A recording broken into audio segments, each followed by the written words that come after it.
Welcome to another beautiful sunny day at the Aegean Sea. And if that doesn't call for barbecue, I don't know what does. So you mean we have to barbecue 10 months a year? Yeah, why do you think I moved to Greece? The stellar economy of the Greek state? Yeah, I thought so. Anyway, today we're going to do something really special. We're going to make carne asada. And literally that means grilled meat, which is first marinated and then grilled or seared to impart a charcoal flavor. It's a term used in Mexico and Central America, while in South America they call it asado, so there is no confusion. It can be served as a main course or chopped up as filling in tacos, as we are doing today. Stay tuned. First, we have to make our marinade. And we start out with a big handful of cilantro that we're going to chop finely. Don't be anal about it and take all the leaves off the stems, because you actually want to leave the stems in there because they give a lot of flavor. The thick ones at the end you can throw, but the rest of them, leave them there. We want to chop this relatively finely because we don't want to have big pieces of cilantro in our steak when we eat it. So give this a good chop.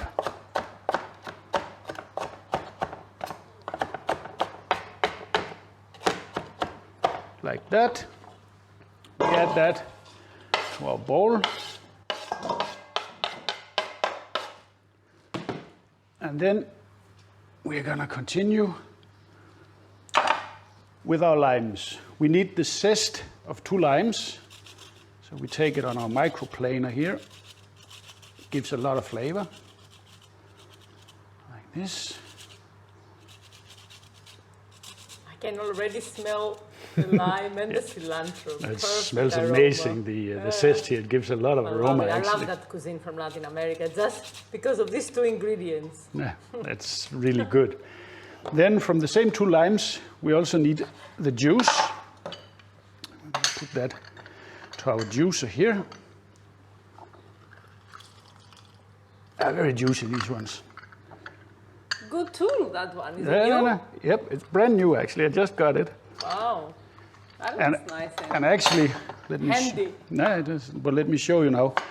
Because against popular belief, you don't turn them this way around, because then it spritzes all over the place. You have to turn them like this, and then they juice excellently like that. Very practical. Yeah.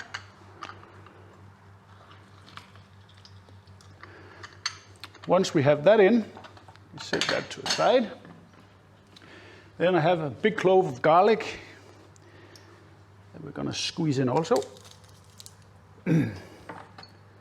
Big healthy clove of garlic is always good. That's your favorite ingredient. And then around 150, maybe 200 milliliter of avocado oil. You don't want to use olive oil for this, because after we will grill the steaks and we need oil with a high smoke point.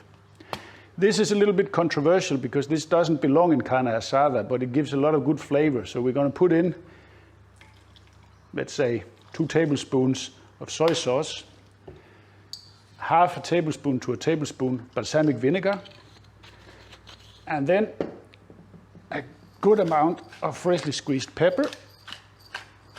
Same with salt, and use a good sea salt. All of this we give a good mix.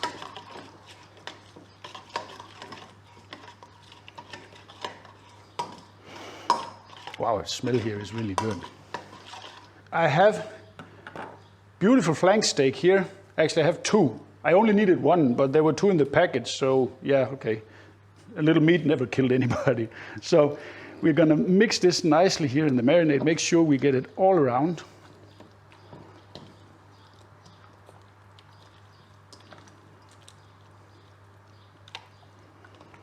Something like that. And then we're going to put it in a Ziploc bag, like this. We do the same to number 2. We're going to feed the neighborhood again. Once again, yeah. Well, I couldn't help it. It was in the package. I mean, it was... Yeah, no, you're innocent. Yes, absolutely. Here, into the bag with that. And we're going to pour in the rest of the marinade also, like this.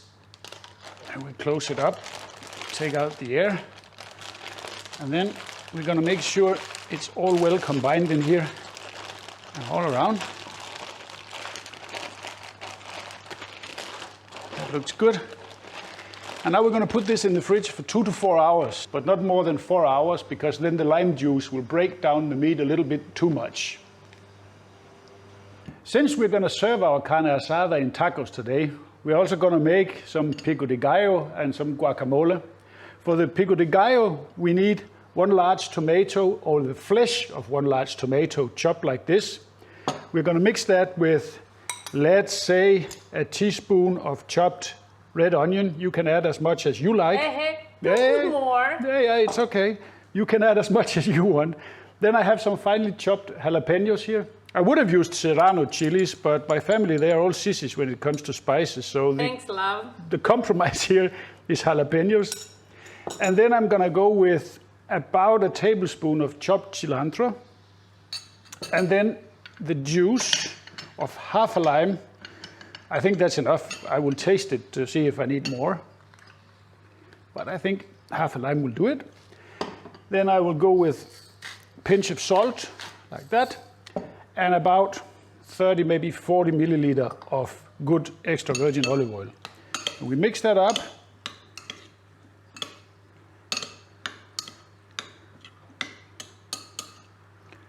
And there we have it, beautiful pico de gallo. And that we will set aside for at least half an hour for the flavors to really incorporate with each other.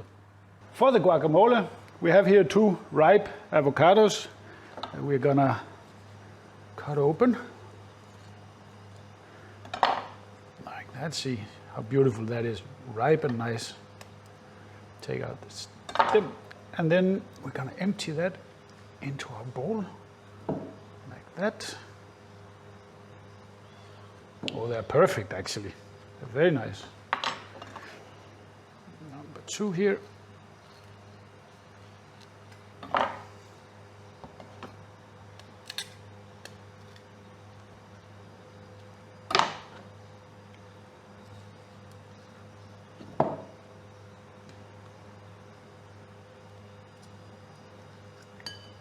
Here we go. Now we want to smash this up with a fork. We like to make it chunky. You could put it in a blender and make it smooth and creamy if you want to, but I would rather spend a little bit of time doing this so I get nice chunky guacamole. That's about it. That looks good to me. Then we're gonna add the juice of a whole lime.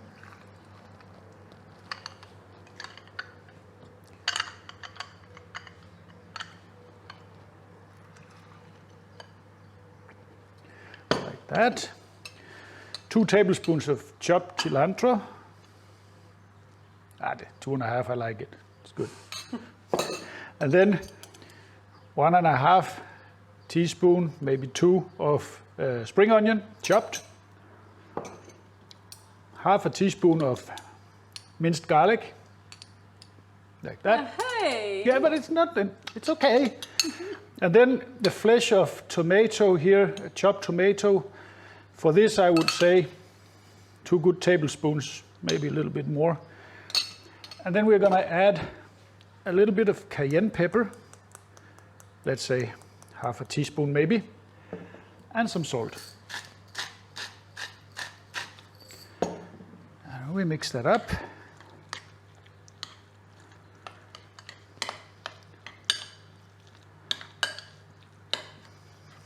And we have beautiful, flavorful guacamole. This is going to be excellent with the carne asada. Look at that, so beautiful. That's good. Our meat has been marinating for a good 4 hours and it looks beautiful and already smells excellent. I have the grill set up with a screaming hot bed of charcoal. So now let's get them on so we can get them seared.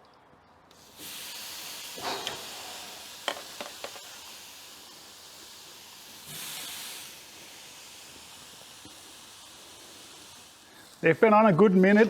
Let us just flip them just 45 degrees to get beautiful sear marks.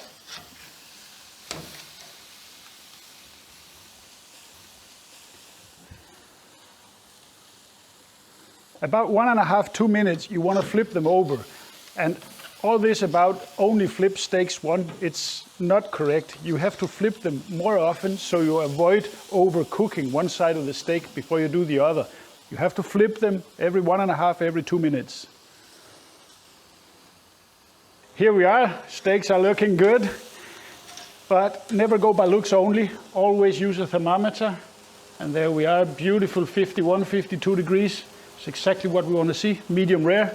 So let's get them off to rest a little bit. There we go, beautiful it is. Let's cut into them and see how we did. And one thing which is important with these is you have to cut against the grain. If you see the grain runs this way and you want to cut them against the grain so we make it nice and tender. And look here, the outer part, well done. The inner part, perfect, medium rare. Look at that. If that is not beautiful, I mean, completely tender. That's perfect. Now it's time to make tacos.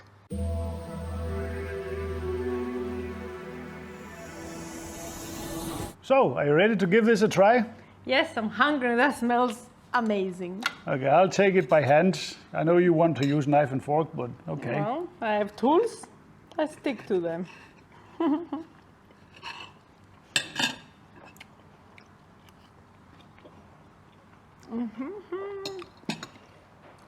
That is just amazing flavor. The flavors are like you have no idea. The meat is marinated well. The Pico de Gallo, I mean, it's very good. I mean, it's excellent. Delicioso. Guys, that's excellent. Latinos, they know to cook and they know to dance. Muchas gracias. You definitely have to do this at home. It's so good. And you can do it at your stovetop. You don't need a barbecue. And also, you need to subscribe and you need to hit like and tell us what we want to cook in another episode. It's simply perfecto. Cheers.